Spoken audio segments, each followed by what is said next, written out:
lots from 65 previously approved lots to 66 lots. And we're doing that by moving one lot from the Estates 2 section of Woodhaven, but the overall count at the overall Woodhaven development remains unchanged. So we're not adding extra units, just shifting.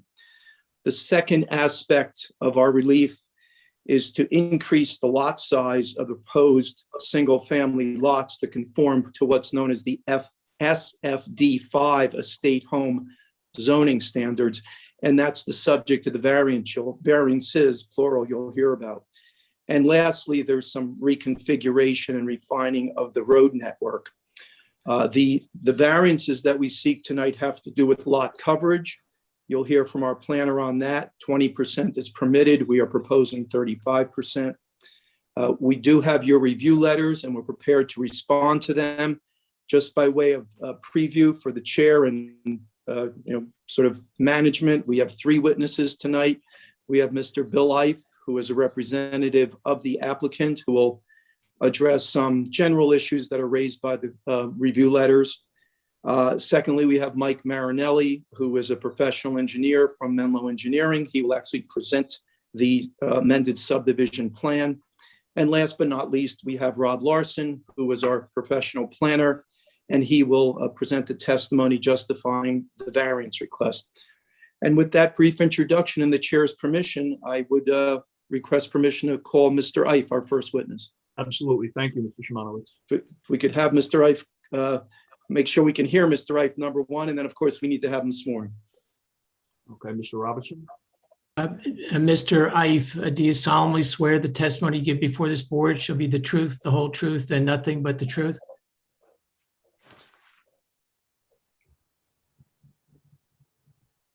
Yes, I do. And would you please state your full name, spell your last name for the record? My name is William Ife. Last name is spelled I-A-F like Florida, E.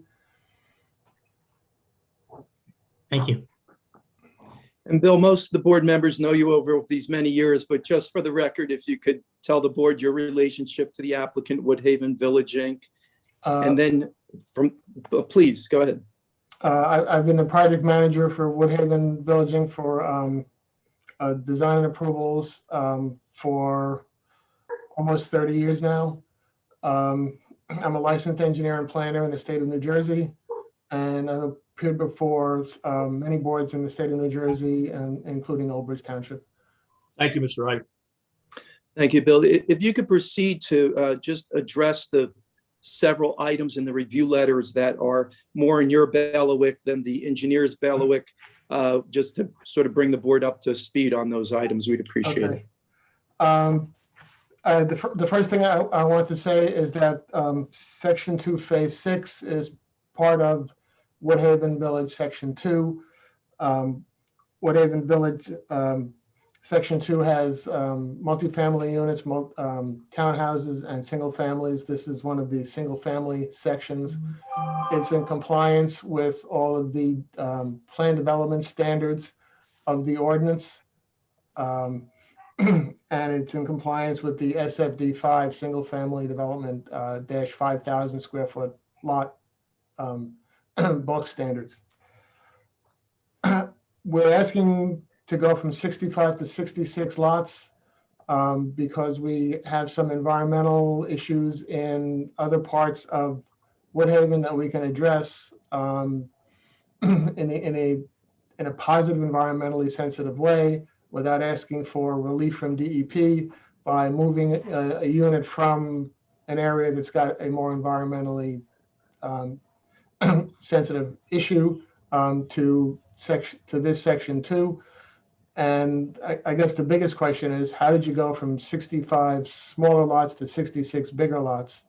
And the answer to that is that there was a piece of upland, a rather large piece of upland, that just wasn't used by the original engineer back when the original preliminary was done. By way of some background at Woodhaven, and the review letters ask for a little bit of updates.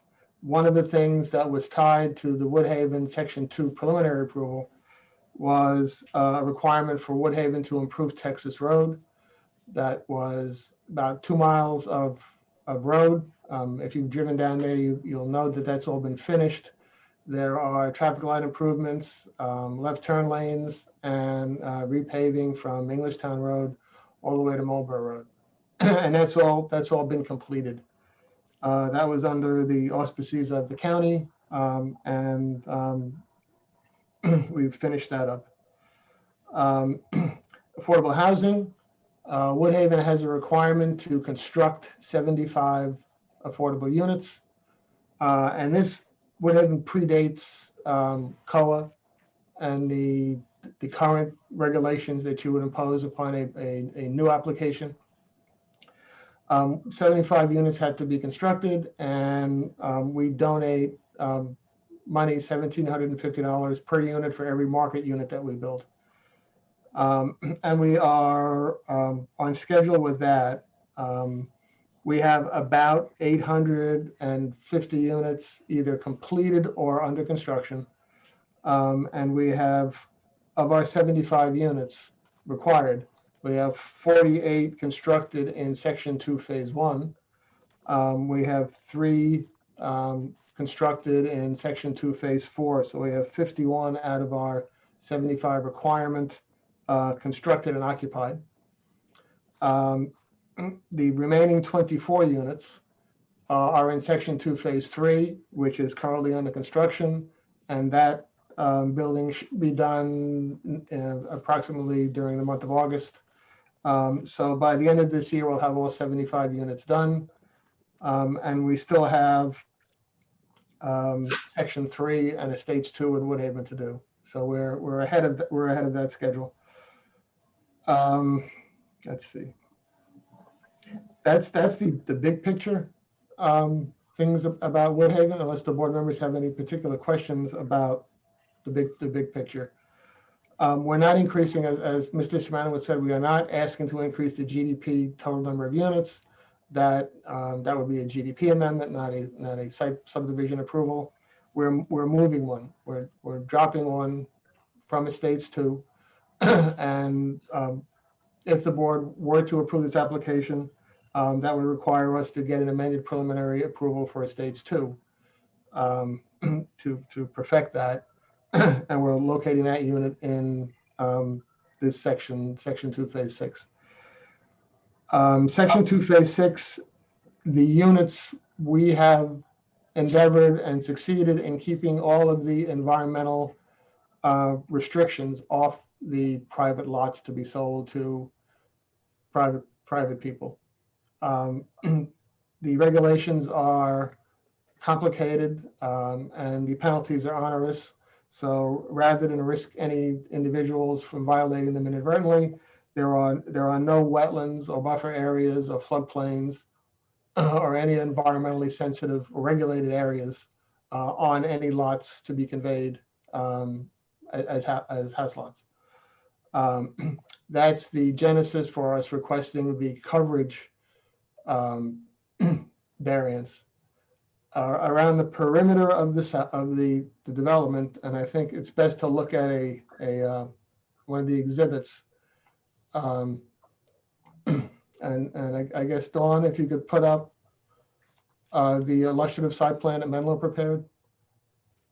I'm sorry, which one? The illustrative site plan that Menlo prepared. I believe it should be called rendering -OP. Okay. Thank you, Mr. Marinelli. It's right, 2013.033 rendering. Hold on a second. I just had it. Okay.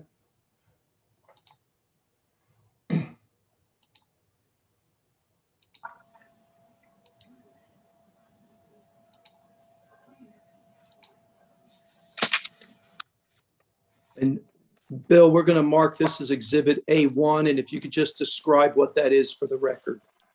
Okay, this is Exhibit A1. It is a map entitled Woodhaven Village, Section 2, Phase 6. Overall plan exhibit dated May 4th, 2021, prepared by Menlo Engineering Associates. Okay. And I'm not going to do the variance testimony. That is Mr. Larson's expertise. But if you look at the perimeter of the proposal, the houses on Bell Avenue and on Marshall Drive, the ones on the outsides of those, they abut a large, very, very large areas of open space. So compliance with the ordinance would say just make the lots bigger there because you have plenty of land. We own all that land. But we didn't do that intentionally to keep the wetlands and the buffers off those lots. It's not that green area with all the trees on the rendering is not all wetlands and buffers. But to make a subdivision line, to keep the rear lot lines to agree with each other so they don't jump all over the place. There are some uplands behind those lots that we didn't use. But instead of making the lots bigger and encumbering them, we just made them smaller. And the people who would own those lots could look out the backyard, and whether we made the lot lines where we put them or further back, physically it's exactly the same environmental impact, the same view, the same everything.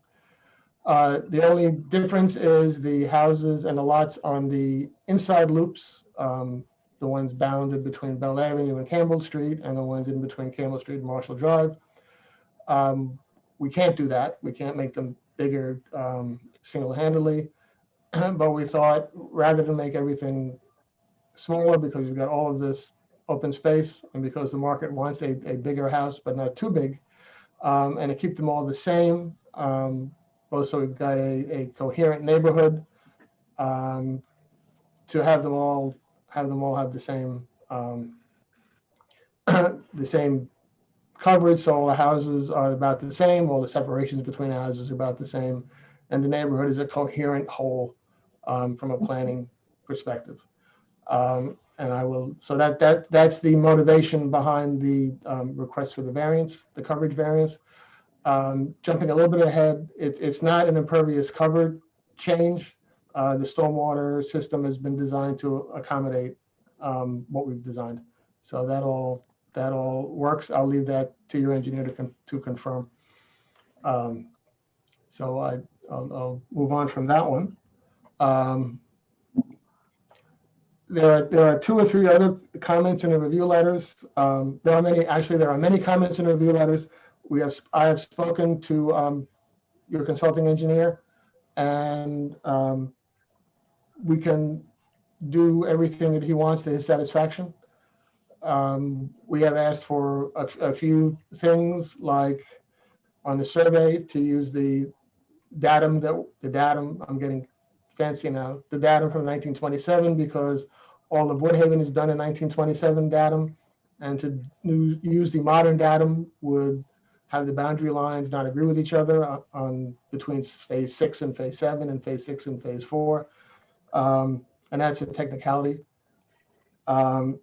So we'll use the old datum on that one, and we will make the consulting engineer's changes so that he's satisfied with the plans. Open space lot ownership and maintenance. There is a large green open space that I just showed you on that previous exhibit. Our wetland approval with DEP says that we have to offer that to the township. The township has already said, no, they don't want it, or you don't want it. To the county does not seem to want it. So that leaves us with offering it to a conservancy or a homeowners association.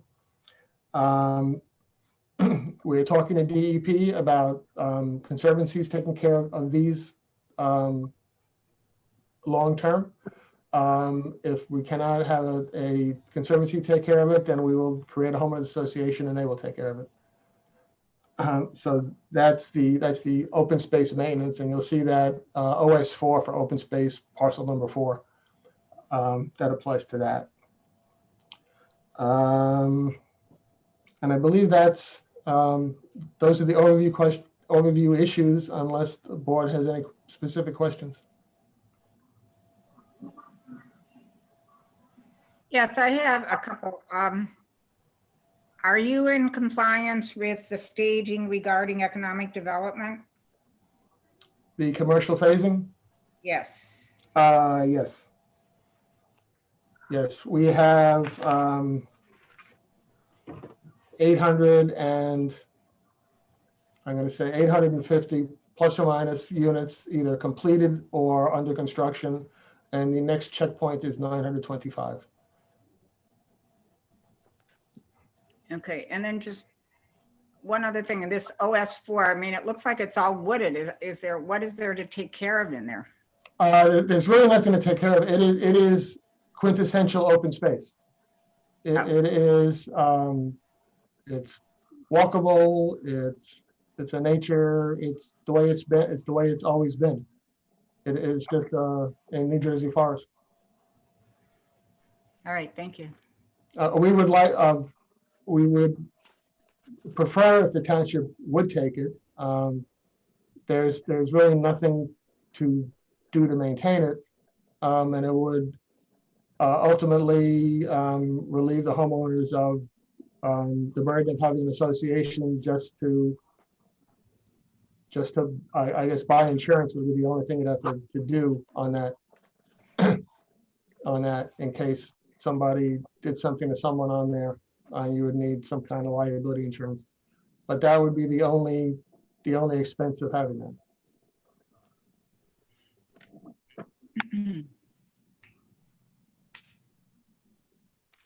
Okay, any questions from anyone else in any of the other board members?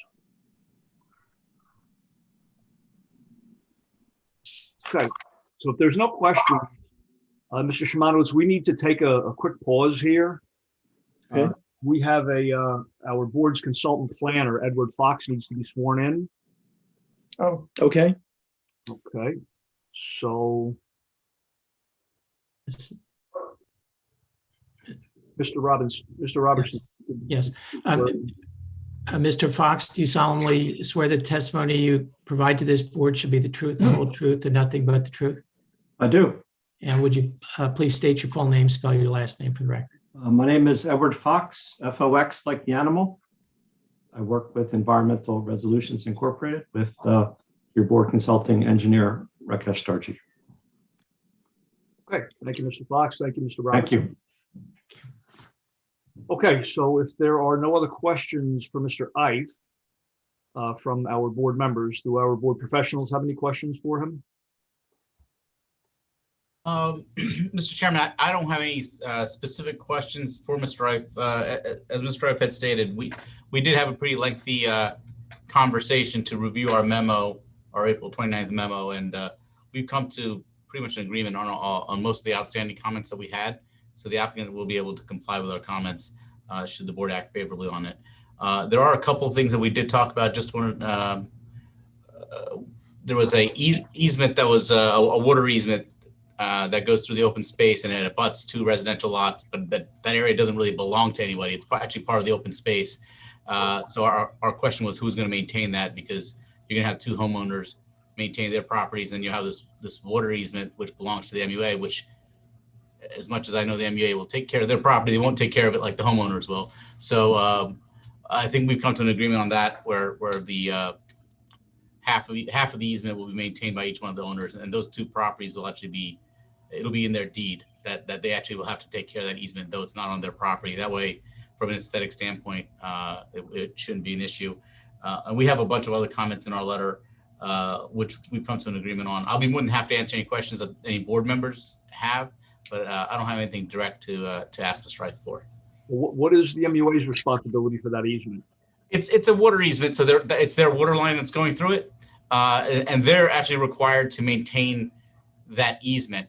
But because it's an easement that comes up to the road and it abuts 2 properties, like I said, the MUA is not going to come out and fertilize the area and mow the lawn. It's not going to look pristine like my neighbor's lawn do. Mine doesn't. And I'm basically that easement between 2 neighbors. So that's basically what I was afraid of. So because of that, we're just going to have the adjacent property owners maintain that easement area. And the MUA has the right to go in and disturb it if they need to in order to maintain their water line. and they'll return it back to the condition that it is when it's if that does happen. And this will be explicitly understood by the property owners, and there'll be no conflict between the MUI Right. and the owners? Yeah, the whole reason for that, for discussing it with Mr. Reif and discussing it with the applicant at this point is to get that into the deeds. And we'll make sure that that's something that's there prior to signing any final plans, should the board act favorably. Okay, anything from anyone else? Okay, if not, then I'm sorry. Anybody have a question? Okay, it must have been feedback or something I just heard. Okay, if there's nothing else, we will open this to the public for any questions or comments on Mr. Wright's testimony.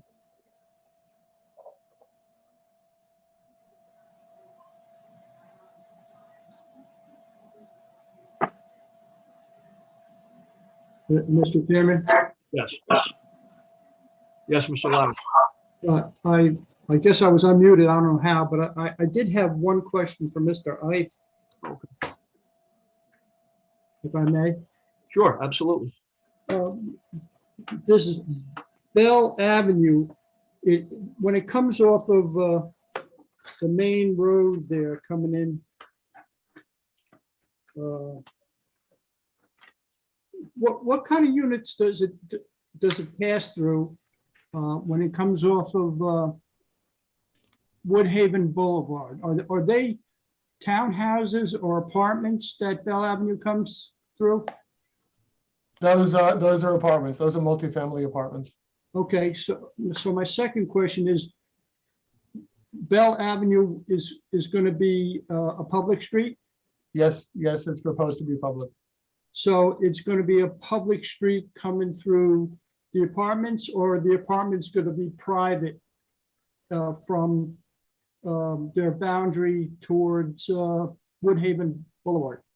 Those apartments are part of phase 1, and Bell Avenue is public through there already.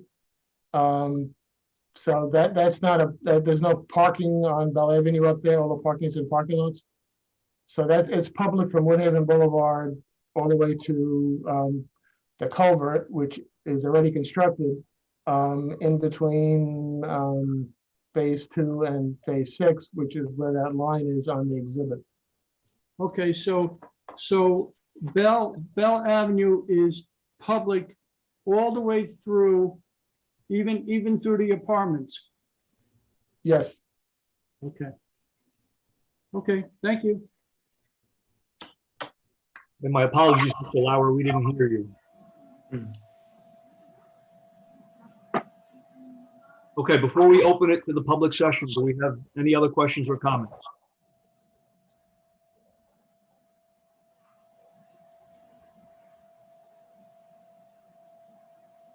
I'm getting a lot of feedback from somewhere. Okay, now. Okay, Dawn or Vina, can we put up the numbers for the public session?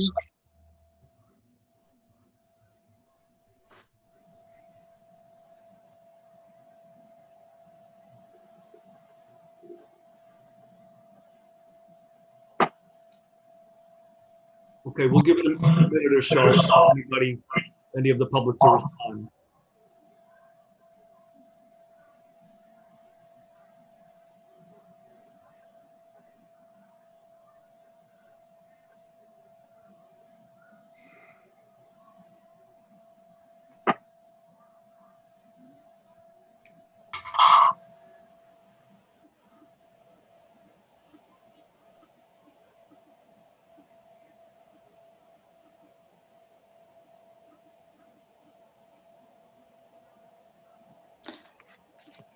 There are no raised hands.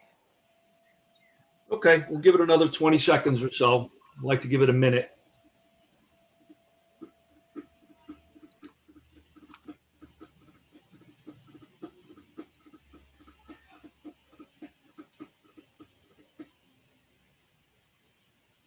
Okay, we'll close out the public comments for Mr. Ife's testimony.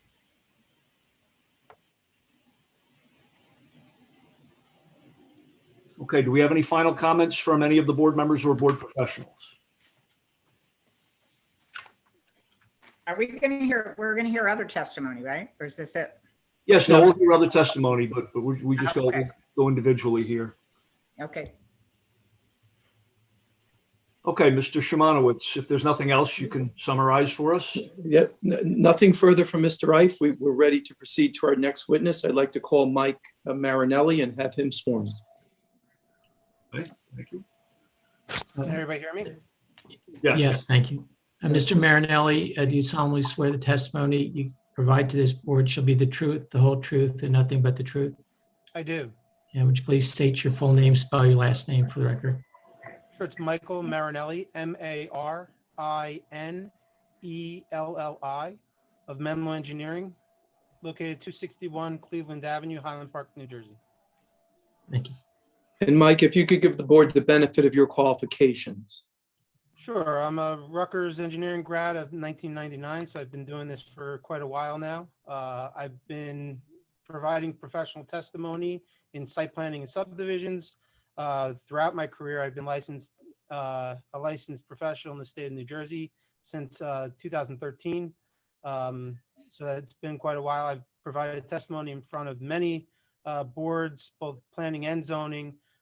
It's been a couple of years since I've been in front of Old Bridge's planning board, but just last year I was in front of your zoning board. Okay, thank you, Mr. Marinelli. Mike, I'm going to turn it over to you. What we'd like from you is a summary of the engineering plan, what's the proposal is, what's changed from the original plan. And then, of course, if you could take us through the waivers that were raised by the review letter, the design waivers. Surely, if we could get Exhibit A1 put back up on the screen, I'll just do a little bit of house cleaning for the record. So as you can see from the exhibit here, north is in the up direction. The lot is designated as block 22001, lot 2.15 on the tax maps of Old Bridge Township. The parcel is known as Section 2, Phase 6 of the Woodhaven Village development that's located and is located on the south side of Woodhaven Boulevard that you can see in the upper left or northwest corner of Exhibit A1. This is connected to, this parcel is connected to Woodhaven Boulevard via Bell Avenue, which is Phase 1 of Section 2 in the Woodhaven Village development. That Phase 1 is a 192 multifamily apartment complex that has access through it, through a public right-of-way to the proposed extension of Bell Avenue as it goes across Exhibit A1 from the upper left corner, from the left to the right, west to east, providing access to a new proposed subdivision development. The area furthest to the west of Bell Avenue is a 64-foot wide right-of-way. That is because there's an 8-foot center boulevard based on RSIS requirements. This development requires a boulevard type access, which is provided here. As I said, the site has access off of Woodhaven Boulevard. If you continue further north and east on Woodhaven Boulevard, you'll run into Texas Road, where there is a new signalized intersection that is operational. Overall, the property is approximately 79 acres. It is located entirely within the planned development district of the Woodhaven Village Amended General Development Plan, or GDP. As you can see to the north, south, and west are all residential developments that are different phases of this same GDP. The whitish line that bisects the property from left to right is Barclay Brook. And immediately west of the site is an existing culvert where Bell Avenue crosses Barclays Brook. The shaded white area that is to the immediate east and southeast is the Township of Marlborough and existing single-family development further southeast along that property line. So this portion of the overall Woodhaven development is in the roughly the southeast corner on the easternmost section of the overall property. In the existing condition, as I said, the culvert is already constructed and portions of this area have been selectively cleared, but a majority of it remains in its existing wooded state.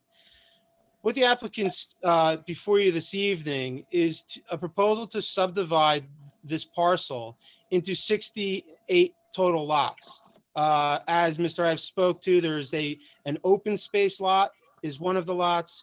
The second lot is the detention basin lot, which is the light blue area on the left side or the western side of the proposed subdivision. And then 66 single-family estate residential lots would make up the remainder of the 68. All of these lots have an approximate building envelope of 50 by 45, which equates to about a 2,250 square foot first floor unit. The lots are 70 feet wide and meet the requirements for both width, depth, and area. As you can see, we're proposing to build several roadways in order to gain access to these 66 new homes. When it meets the first intersection of Marshall Drive and Bell Avenue, it changes from a boulevard to a standard 50-foot wide right-of-way with a 30-foot cart width. This again meets RSIS standards for a development of this size. In all, there are 3 roads proposed: Marshall Drive, which is the southernmost loop road; Campbell Street, which is the inner loop road, and again, the extension of Bell Avenue. There are 2 short cul-de-sacs as part of this subdivision that meet RSIS standards. We've also ran the Old Bridge fire truck, the ladder truck, the largest of the 47 plus footer, and the cul-de-sacs, or that truck or apparatus, is able to maneuver the proposed 80-foot diameter cul-de-sacs at the end of each of Marshall Drive and Bell Avenue to the east and west. All of the homes are to be developed with 20-foot wide driveways and 2-car garages, which equates per the standard to 3.5 parking spaces, even though it's technically 4. Again, meeting the parking requirements and the RSIS standard for residential parking. The applicant also proposes sidewalks along the frontages. These roadways will be dedicated to the township as public right-of-way, and we've provided appropriate ADA crossings as well as ramps at every intersection. As you can see from the exhibit, we're also proposing a number of plantings. In all, there are 208 shade/street trees as part of this development to help beautify the site. Down the boulevard, we're adding 48 additional ornamental flowering trees. And then there are evergreens proposed, both shrub and tree, surrounding the basin immediately behind the units furthest to the west that are along the basin. We are proposing street lighting along all the roadways that are consistent with what has been used throughout the Woodhaven development. They are 12-foot high ornamental fixtures. And if anybody's ever been by or through the site, you're familiar with the lighting that is being proposed. They will be owned and maintained by JCP&L in the public right-of-way. From a stormwater management perspective, we're collecting all of the runoff from the roadways, sidewalks, and driveways.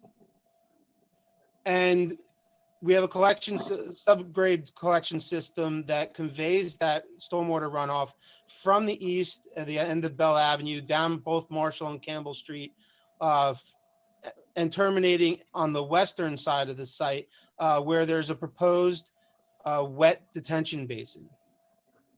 This detention basin provides all of the requirements for stormwater reductions, both from the preliminary design approval as well as the current standards. Groundwater recharge was not required from this development. However, we do provide the 90% TSS suspended solid removal, which is achieved in the wet pond through extended detention. As far as other utilities go, there is an existing stub through the phase one apartment complexes in Bell Avenue. That is a gravity sanitary system that we will connect into and provide the required manholes and 8-inch main down each street to provide lateral connections to each of the proposed homes. The water line will also be extended through a stub from Bell Avenue, providing domestic service to each unit, as well as the necessary fire suppression. We've had some talks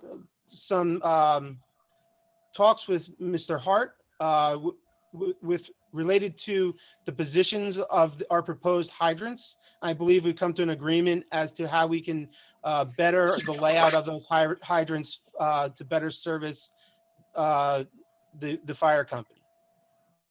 All other utilities, gas, electric, telephone, cable will all be underground and service all of the proposed units. Based on the review letter, I wanted to make a couple of comments related to driveways. As is standard with most subdivisions, we generally grade the driveways on the high side of the site. So what you'll see is a boilerplate template for each of these building footprints throughout the development. There are a few cases where those driveway locations have conflict with the intersection or too close to the intersection, which drives a need for a design waiver. Those specific locations are at the intersections of Bell Avenue and Marshall Drive on the western intersection, as well as, so these are lots 1 and 2. I don't have capabilities of zooming in, but where the boulevard of Bell Avenue ends, the 2 units on the southern side of Bell Avenue, the driveways are closer than 50 feet to the proposed right-of-way.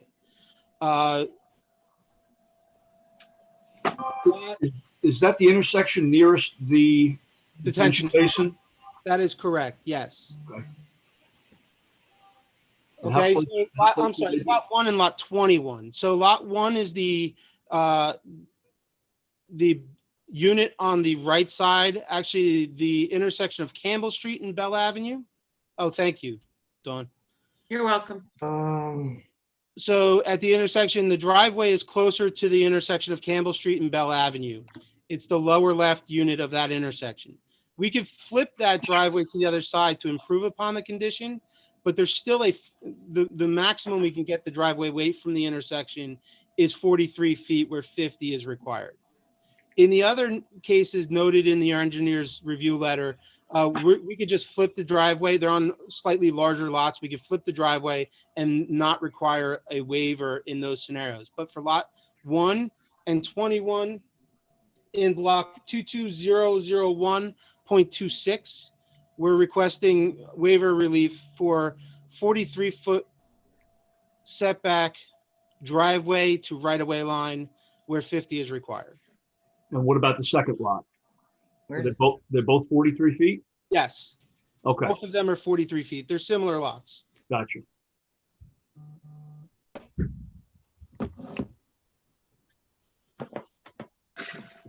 And Mr. Chairman, given the nature of this development, I don't have an objection to the granting of that waiver. Yeah, it's not like, 20 feet. It's Exactly. pretty close. Exactly, and they're fairly low speed roads. They're stop intersections and everything, so I don't have as big a concern. And at that point, too, the road's wider, correct? Yeah. Yeah, okay. Thank you. And just to reiterate some of the things that Mr. Eifed spoke to, we're requesting to keep the datum of the development in the same context, only for continuity and construction as we've stated, there's existing development here that we're trying to tie into, and to change the datum at this state, we'd seek relief from providing a new datum. We'd like to stick with what's consistent. Similarly, there was a request for the guide rail to be different from what's already around the proposed development. We'd like to, in that case, maintain what's consistent with the rest of the development with respect to guide rail.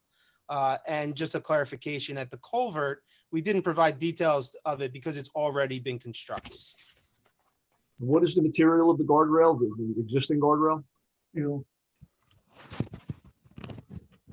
So Steel. what is the existing guide rail you have on there? I don't have it in front of me. It's steel. It's like a standard looking. It's a standard guide rail, and given the fact that this portion of Woodhaven is already pretty well built out with the roadways and guardrails already, I think it makes sense to just keep with what they already have and be consistent. That comment would have been great 15 years ago, but I guess that horse. Agreed, Mr. Dargy. That horse has left the barn. And regarding the, and I don't have an objection to that either. And regarding the datum, again, given the fact that the rest of this development is on the 27 datum, I don't have a problem. My understanding is that Bill actually surveyed it back in 1927 with that datum.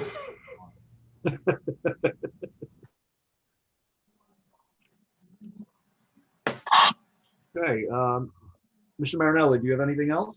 No, that's my direct testimony. I'll take any questions should you have any. Okay, do we have any questions from or comments from the board professionals? Mr. Chairman, Ron Shemanowitz, if I may, I just had one follow-up question of Mr. Marinelli, if that's okay. Absolutely, sure. Yeah, just to clarify the record, other than as clarified during Mr. Reif's testimony and your testimony, is it the applicant's position that the applicant will comply with both the ERI engineering review letter of April 29th, 2021, as well as the Thomas Hart Fire Marshal review letter of April 27th, 21? Is that correct? That is correct. Thank you. Nothing further, Mr. Marinelli. Okay, thank you, Mr. Shemanowitz. Okay, everything from the board. Can I, Tommy? yeah, can I just, on my third point, it was a typo. It's supposed to be hydrant 122 instead of 112. I think you guys know that, but I just wanted to put that on the record that one relocation is supposed to be hydrant 122, Page not 10, 112. Page 10, lots 7 and 8. Yes, that's correct. Okay. All right. Other than that, I'm satisfied. Mr. Marinelli, this is Ed Fox, board planner. Could you address the one other waiver we had, which is number 4 on page 4 regarding trees greater than 14 inches in diameter and the flood hazard provisions and that sort of thing? That would be for me. Mr. Reif will handle that, yes. That would be for me. Okay, thank you, Mr. Reif. As far as the trees go, back in the original GDP, which is still in force, it predated the tree ordinances that are currently in Old and the requirement was for all the trees that were not going to be disturbed to accomplish the development itself, that Woodhaven and the township planner would go out on the site and decide which trees to save. And that is still what we'll do if the township planner or his or her designee wants to do that. On the site, there is, we do need to put a lot of fill in to stay out of, to stay above the groundwater, et cetera. So there'll be some filling and grading. So there's, in the areas that you see in light green on here, most of the existing trees are going to have to go. And then the trees that are in the protected areas, those are not permitted to be touched at all. So we can't touch those. So that's what really governs the trees at Woodhaven. I think the review letter talks about recognizing that the trees that are in the areas to be graded, and that would not survive the construction. Wouldn't Thank you, Mr. Reif. I just wanted you to put that on the record. be required. So formally, if it's easier to include the waiver from the new ordinance, just for clarity's purposes, going forward, we would ask for that waiver if that's the clearer way to handle this. Thank you. I'll defer to the board solicitor. Okay, thank you, Mr. Ike. Mr. Okay. Mr. Chairman, if I could just add one item to Mr. Ife, and I'm asking this in real time. Mr. Marinelli's testimony was as to lots 1 and 21, we're looking for a waiver to allow 43 feet instead of the 50 feet required. I know how things happen in the field, and I know how many times you asked me to come back to this board for relief. Would it be appropriate to set that standard at 40? Perhaps you could speak to that. Does that make sense? Or you think you can live with the 43?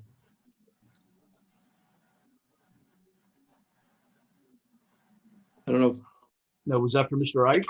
that was for Mr. Ife, yes. Oh, okay. I would rather have the 40 so that we don't have an issue with it later on. The goal of us is to have the driveway match up with the edge of the house on the far side, away from the intersection. So rather than risk a foot or two, we'd still be 40 feet away at worst, and probably 43. But I mean, I'd rather provide 43 when 40 was required than the other way around.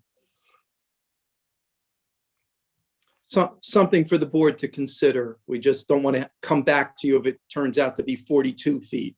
So we'll leave that in the board's hands. Okay, Mr. Robertson, you make a note of that and we'll put that, we'll summarize that at the end and make sure we track that. You have a note, yes, thank you. Excellent. Okay, any final questions from the board professionals? And if not, how about any board members? Yeah, I just, with the detention basin, is that going to be fenced? Who's maintaining it? The homeowners association, or I assume the township is now? That's a question for me, I guess. I don't know. So I take this one. The ordinance provides that single-family houses, single-family developments can, detention basins in single-family developments can be dedicated to the township. The basin has to be built to the township's specifications in the ordinance, and the township receives a one-time payment to endow that maintenance going forward. And I believe in prior approvals, it's been expressed that it's the township's preference to take the basin so as not to worry about associations not properly maintaining the basins. So having said all that, it's our intention that upon completion, should the board approve the application, that the basin will meet all the township's requirements for acceptance, and that we would dedicate it and fund the endowment to complete the transfer of the maintenance responsibility. So the township would get money to maintain it? Yes, that's all in the ordinance. Okay, because I thought we changed the ordinance a while back that wasn't going to happen anymore. So, or is this under the old? This isn't a current ordinance. I thought there was a township ordinance now that the homeowners association has to maintain it. It's also in the section 2 preliminary resolution.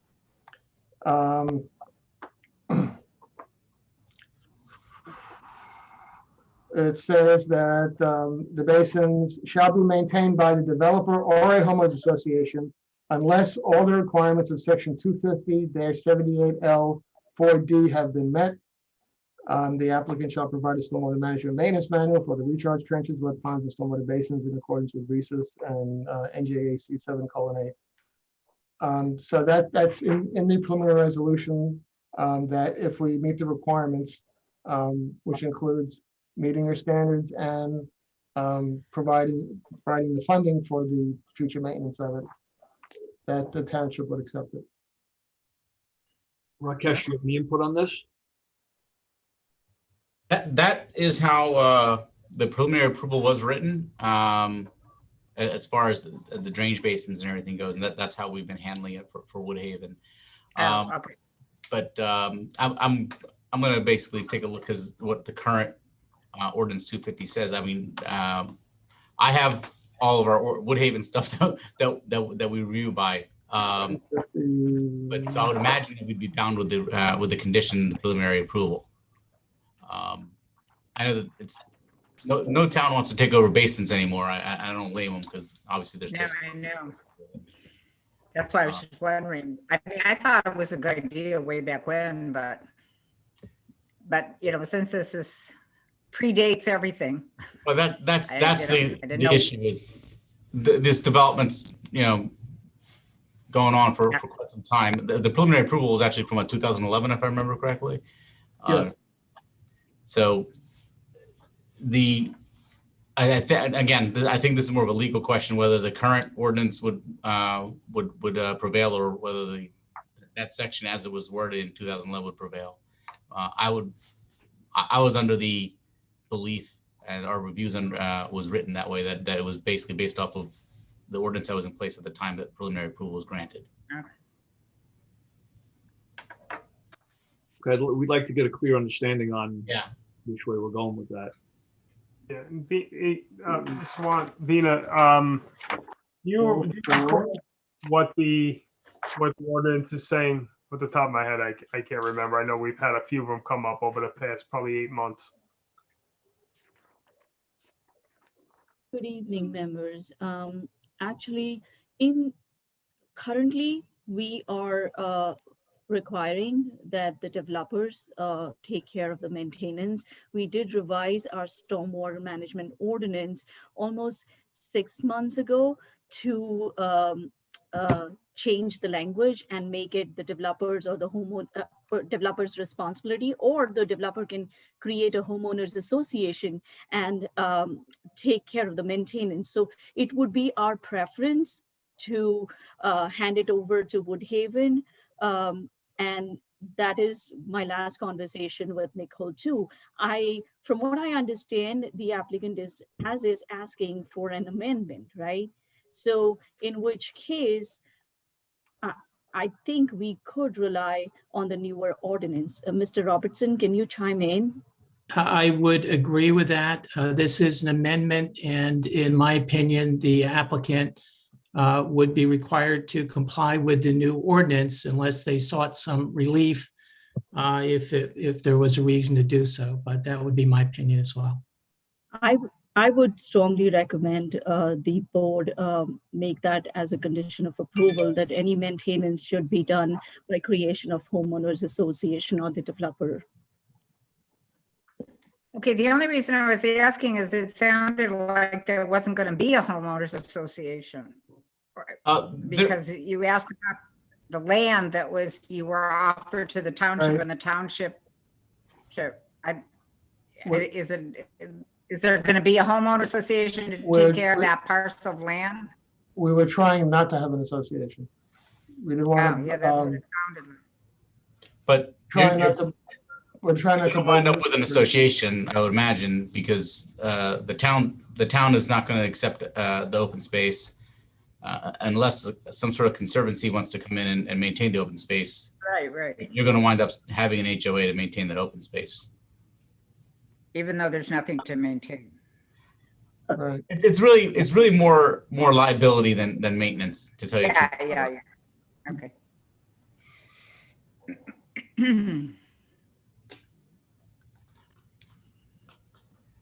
Okay, so we'll get some clarification on this at the summary and, okay, any other questions or comments from the board professionals or board members before I open it to the public?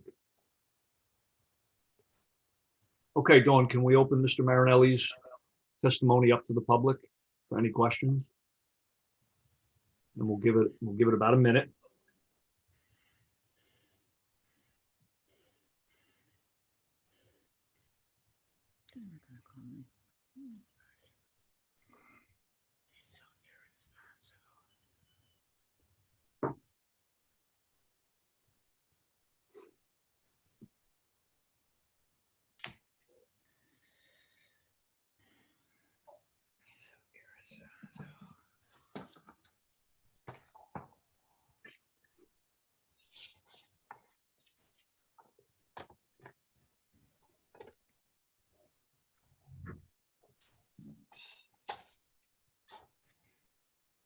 There are no raised hands.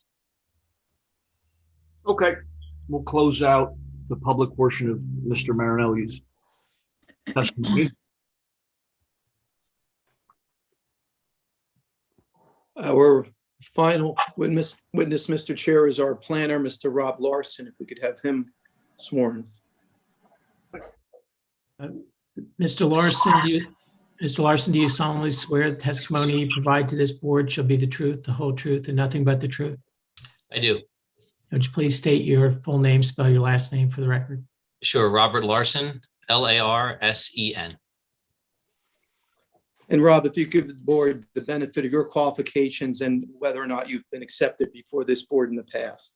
Sure. I'm a licensed architect and planner here in the state of New Jersey. I've appeared in front of this board on numerous occasions on behalf of Woodhaven as both professionals. I am a partner with the firm of CPL Partnership. Nothing has really changed since the last time I've been in front of this board. Okay, thank you, Mr. Larson. Rob, if you could proceed to give the board the first, if you could explain what the variance request is, and then of course, give the justification for the variance. Sure. I believe as Mr. Ife mentioned earlier on, we are asking for a coverage variance. We do comply with all of the other bulk standards in the SFD 5 zone, which applies, but we are asking for a maximum of up to 35% coverage where 20% maximum is permitted.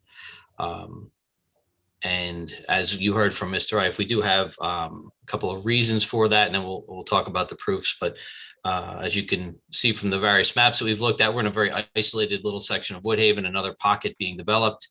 And as we've discussed, we have chosen to keep all the lot lines on uplands and not incorporate any restricted or otherwise environmentally sensitive areas from being on any private lots. And again, the ability to provide the possibility of some larger homes is definitely palatable, especially considering today's market. To offer justification for this variance, I would offer under a C2, a flexible C consideration to the board. First, we ask, are any purposes of the municipal land use law furthered? I would certainly offer that purpose E is certainly furthered, which really speaks to promoting concentrations of development that assist in the well-being of neighborhoods and regions, and also assist with the preservation of the environment. I do want to note, as we consider the stormwater system, as Mr. Ipe did say, that this stormwater system has been designed to consider this, which I think is important. We then look at, does the public good, will there be substantial detriment to the public good? As I've mentioned, this is a very isolated section, 66 lots separated by woods, even as we look at this exhibit from by a significant distance from all other existing development. And I certainly see that there would be no detriment to the public good that exists all around us or could exist around us, considering the restrictions. We consider with the benefits of permitting this variance by the board, if you guys would allow us to have this increased coverage? Would it be outweigh any detriments? And I really see no detriments to the public good. I see the benefit, again, of the opportunity to offer some larger homes in this area, as well as to keep environmental sensitive areas off of any proposed new private lots. Really just, I do see that as a huge advantage. I will also, again, bring up that from an overall coverage standpoint, we're dealing with a lot of land around us. So again, if these lot lines did stretch out, it really would be of negligible effect, in my opinion. The last thing that we do is we look at, would this be a detriment to your zone plan or zoning ordinance? And I believe it would not. This is part of a GDP. This is land that's available to us. It's compliant in all other ways. And there would be no negative effects to your zone plan or your zoning ordinance. So I know planning testimony is always very exciting.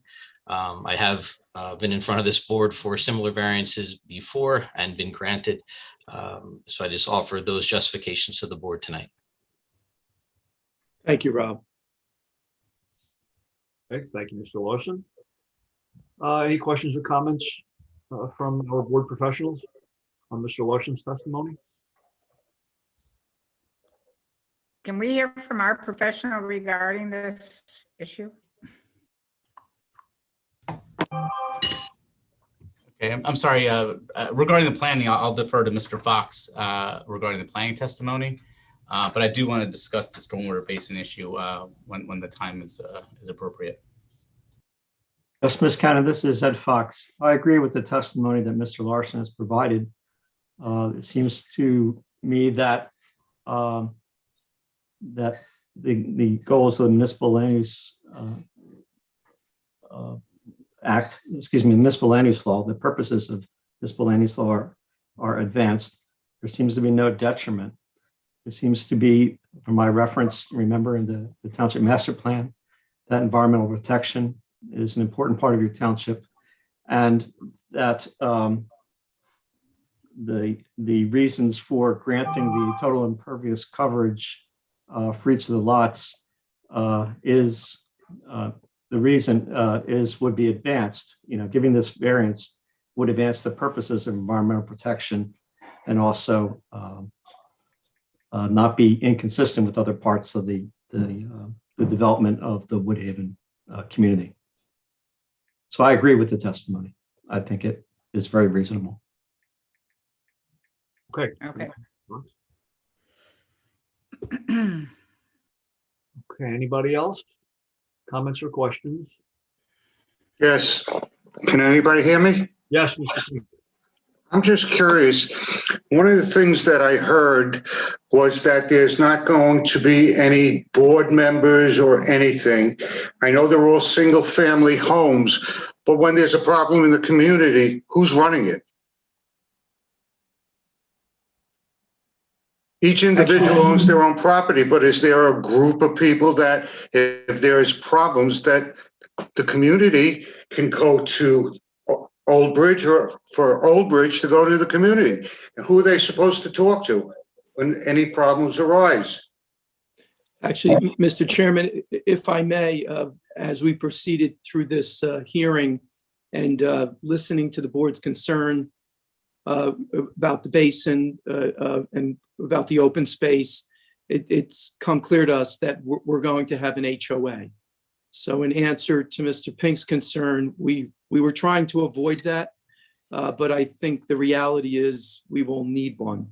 So the answer is there will be a homeowners association, and that's who the single-family homeowners will look to.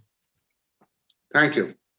And that HOA will be just for these lots, correct? Just this. Yeah, that's right, Mr. Chairman. It'll basically have two functions. One is to own the open space lot, not much to do there, but they'll own it. And the basin would be the other responsibility. Okay. All right. And if there are no other final questions from the board members or board professionals, we will open up Mr. Larson's testimony to the public.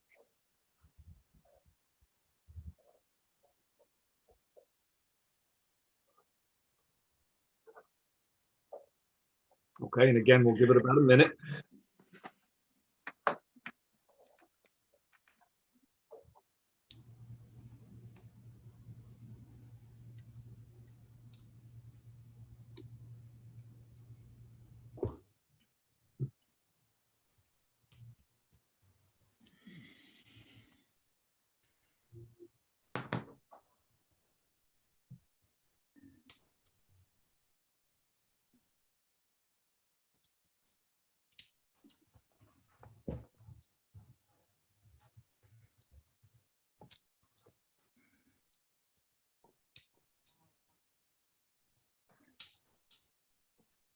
There are no raised hands. Okay, we will close the public portion of Mr. Larson's testimony. Dean, can I just ask one? I don't want to beat this thing to death, but Go ahead. with the detention basin now, are we talking about that the developer is going to give money, put money No. forward to, which No. will then be held in escrow, whatever, for the homeowners association in order to maintain the basin? No, No? no. Can you elaborate a little bit? That Well, money, I think there are laws that govern that. if you think about it, the money that would come from the sale of the houses would be given to the town to maintain the basin. So now that money will go from the homeowners, not to us, to the sale of the town, to convey it again to the town, but it would go directly to the basin maintenance contractor. So it's all the same money, except it will not pass through us to the town. It'll just go directly from the town to the people, to the association. Right. I mean, I the think that's town, what the Ms. town Cannon- actually is the master of all master associations. You know, taking care of all things that residents need, you know, even beyond stormwater maintenance and things. But in a lot of the older neighborhoods, there's no detention basin to maintain. I live in Edison Township and there's no association, there's no basin, because I guess these houses got here a long time ago. So, you know, that function of residential support will be by the association, and the money will go to them instead of through us to the township. Right, and I think that's what Ms. Cannon's question was, is that will the developer be funding the HOA at least initially so that this maintenance Oh, can, certainly. and that's certainly, required by the DCA as far as the funding. Oh, certainly, yeah. We'll be doing it initially. We will be doing that. I think anyway until it was all done before the township would accept it anyway. But yes, we'll get it up and running. Just like normal. And I did get a chance to review our stormwater ordinance, and that's the reason why I blanked out my screen for a little bit there, just so you guys didn't have to see me scrolling through. The ordinance is actually very similar to what the ordinance was back in 2011. But I'll read the pertinent portion that we're talking about.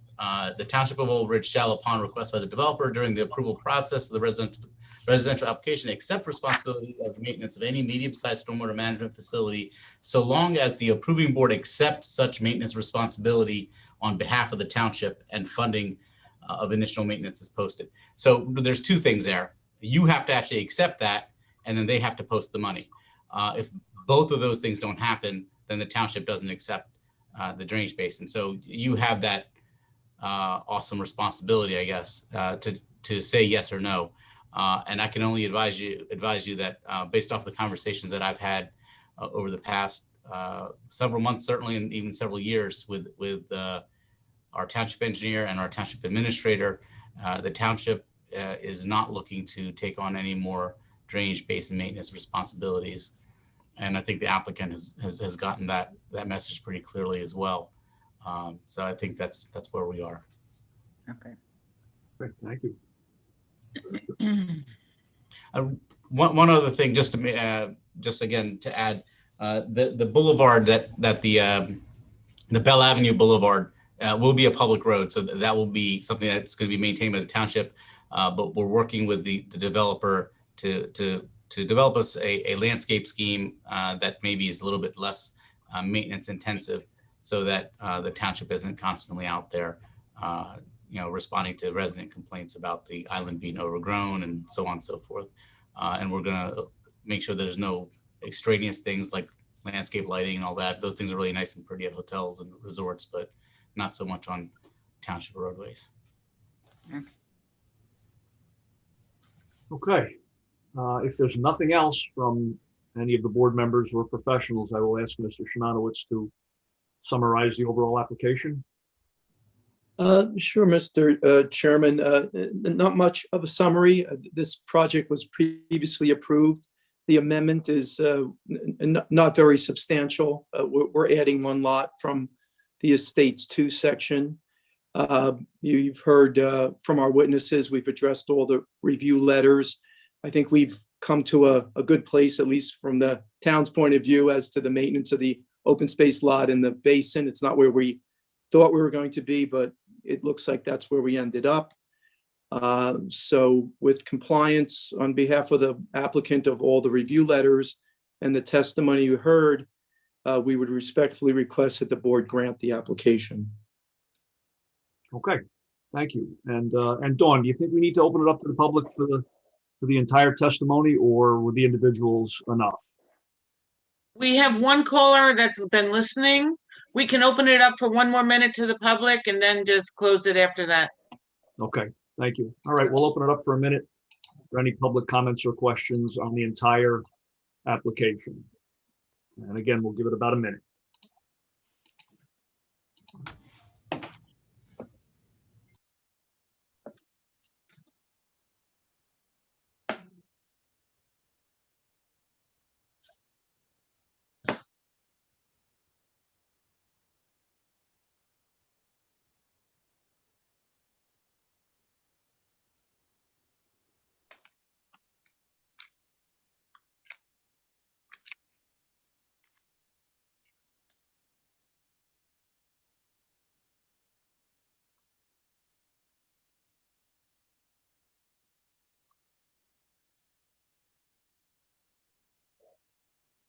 No raised hands. Okay, we will close out the public portion of the overall application. And Dean, can I just ask a favor for, because this has been going, this development is what, 30 years old? okay, as long as it has nothing to do with the basin, yes, you can ask. No, it doesn't. I just wondered if, just for going forward, if there's, I assume there's going to be other parts to this. We're not finished with this development, right?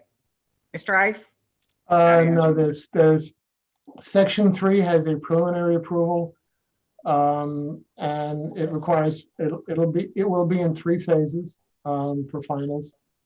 And Estates 2, as you heard tonight, needs an amended preliminary and a final to go from 118 down to 117 units. Okay, I think it would be just. Then there is the rest of the commercial, and we have OC2 on Texas Road, which we will be coming in with pretty soon. We're acquiring property on Englishtown Road, and we'll be coming in with that, but that's not part of Woodhaven.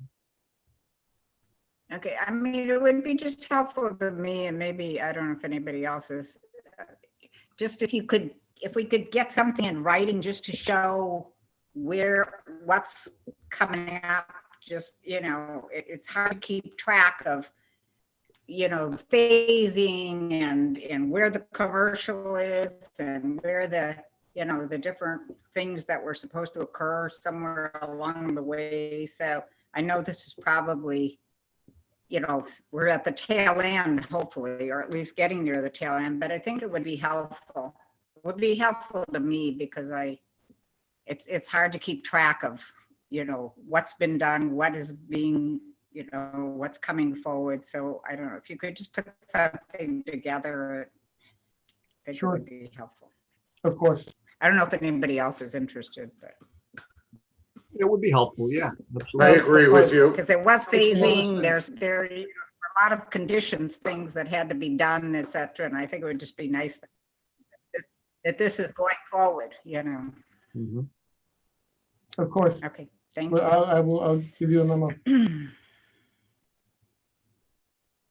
Okay, anyone else? Okay, if not, then Mr. Robertson, if you could summarize the entire application for us before we move to a vote.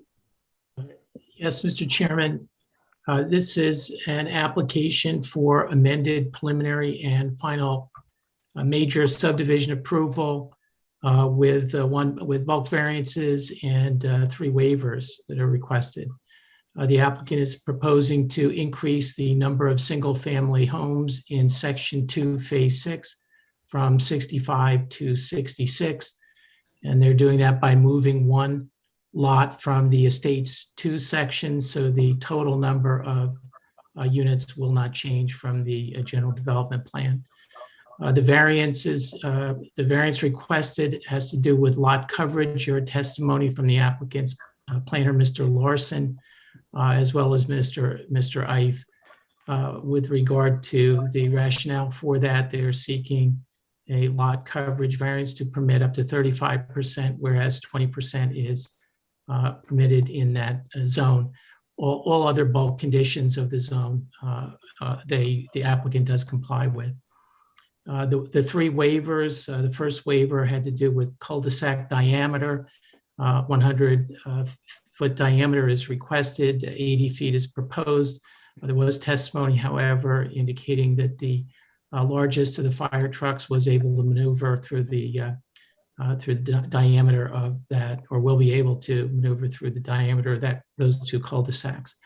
Also, with regard to the waiver of driveways being within 50 feet of the intersection, all of the lots that those driveways can be flipped with the exception of 2. Those are lots 1 and 21. And there will be a waiver to permit up to 40 feet, no closer than 40 feet from those intersection. Again, there was testimony with regard to some of the complications, and I believe an explanation with regard to why they were seeking that waiver. The final waiver had to do with the inventory of trees with a 14-inch diameter or greater. And again, there was testimony with regard to that issue based on prior approvals that pre-existed the current ordinance. They are going to meet on site. They're willing to go through the individual trees. And as a practical matter, because of the fill, those trees wouldn't necessarily survive in any event. And I believe from the township's consultants that waivers seem to be reasonable. With regard to conditions, the conditions I noted, and certainly if I missed any, please add those in. But the conditions that I noted with that the applicant certainly will comply with any pre-existing conditions from the prior approval that have not been in conflict with the approval tonight. The applicant will comply with the memorandum dated April 29, 2021 to the satisfaction of the township's consultants. The applicant will comply with the memo from the township fire marshal. The applicant will be required to obtain amended preliminary approval with regard to the Estates 2. That's the section where the 1 lot is being removed to be added to this section. The variances, if it is granted with respect to the lot coverage, would be limited to these 66, this section, these 66 lots, and none of the other lots within the general development plan. The open space lot that will be, the applicants indicated they would attempt to find a conservancy, and if not, then they would create the homeowner association. The likelihood is they will be creating that homeowners association, but that would be a condition. There is a water easement, and the applicant has indicated that that area will be maintained by the 2 adjoining property owners, and there will be a specific notification in the deeds to those 2 property owners with regard to the maintenance of that MUA easement. The applicant will be required, to comply with approval of all outside agencies. The applicant will be permitted to use the 1927 datum. The applicant will be permitted to maintain the same guardrail as in the rest of the development. And with regard to the detention basin, the applicant will be creating a homeowners association. And based on the conversation, I'm assuming that the board will require that the applicant create the homeowner association and be responsible for the maintenance of the detention basin. Those are the conditions I noted. And again, if there are any I missed, they can be added in.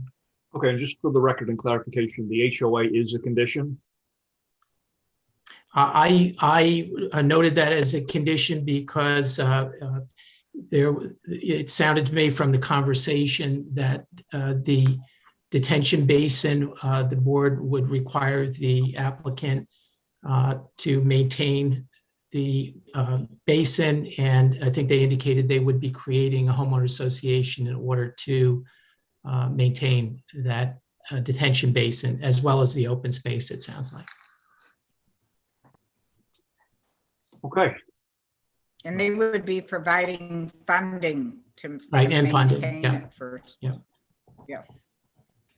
okay, excellent. Okay, so we're fully summarized. Anybody have anything else before we go to a vote? So I do, I have a question, Mr. Chairman. So the question of the basin is linked to them having a homeowners association? Or when we vote, do we have to put that tagged on to our vote to that the township won't be responsible for that basin? That's my question. I'll let Mr. Robertson speak to that, but yes, we are making that a condition. Yes, I think that should be clarified. The board has the discretion to accept or determine not to accept the maintenance responsibilities for that detention basin. So if the board elects not to accept or to recommend not accepting the maintenance responsibilities for the detention basin, then the applicant would have to create the homeowners association in order to maintain that basin. Okay, so then it has to be part of our vote right now. I think so. I would suggest that that's correct. Yes. Yeah, and I think basically what Mr. Robertson is saying is we are putting it in our hands solely, which way we want to go with it, whether we want to, either way, take on responsibility ourselves or require them to create the HOA. Am I correct? Yeah, I understand that. Can I actually just add one thing? I apologize. I usually try not to chime in on your deliberation. Would it be appropriate to just stipulate that the township will not accept responsibility or ownership of the drainage basin or open space, and that leave it to the developer as to whether the developer wants to maintain the basin and open space itself or create an HOA? It's up to them. If they do create an HOA, they have to submit those documents to our solicitor for review. But that way, because I know the developer, and I'm not speaking for the developer, but I know the developer has apartments that they maintain the property on and all that. So they may choose that they want to just maintain it themselves without doing an HOA. So if we make a condition that they have to create an HOA, then they have to create an HOA. But if we just say, you do what you want, we just don't want it, then that might be a better route. But that's just my intruding on your deliberation. I apologize. No, not at all. It makes sense. Chairman I'm in Marucci. agreement as well. I agree. Yeah, I think Yes, Vina. Chairman Marucci, I completely agree with what Rakesh is saying, because the way our ordinance is crafted too, it says the developer should maintain it or the homeowners association. So I think the developer should have that choice. If they want to maintain it, they could do it or create an HOA. Okay, very good. It should be clear that the township will not take maintenance. Yeah, pretty cut and dry. Make it very clear. And also, I think it should be made clear that the developer will give monies at least for some time period to the HOA to maintain it, because otherwise, what happens is the HOA then comes to the township and says, hey, and that's why they created this other vehicle where we don't accept it, but you said you would fund it, right? We will, You said you would fund it? We will, we build it and we fund it in the early stages until the homeowners association has sufficient funds to run it on its own. Okay. Makes sense. All right, anything else? Okay, if there's nothing else, Dawn will we'll put this to a vote.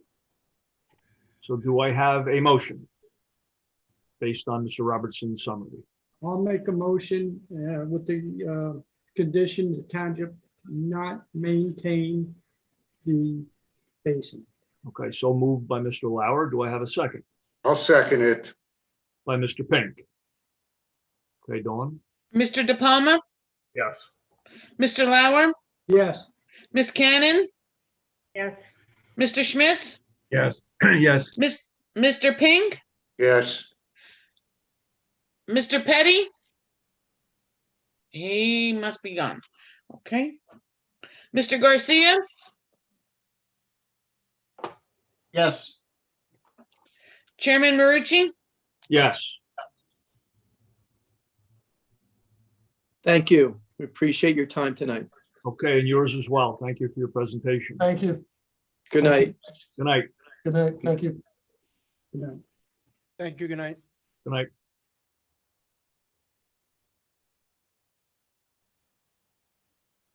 Okay, and that looks like it ends our agenda for this evening. So if there's nothing else from anyone, I will call for Just a reminder that our next meeting is June 1st. June 1st. Yep. Right, and I'll call for a motion to adjourn. Motion. Can I just ask, did we, I mean, we just voted on the detention thing. Did we vote on the rest of the? The whole application got voted on, that Yeah, the town fine. is not taking over the detention basin. It was. All right. included. Okay, didn't sound like there was more to it. Okay. I'm all right. I'll see you June 1st. So I had we have a motion to adjourn. Yes. I'll make it. Okay, in a second. I'll second it. All right. Good night, everybody. Thank you for your time.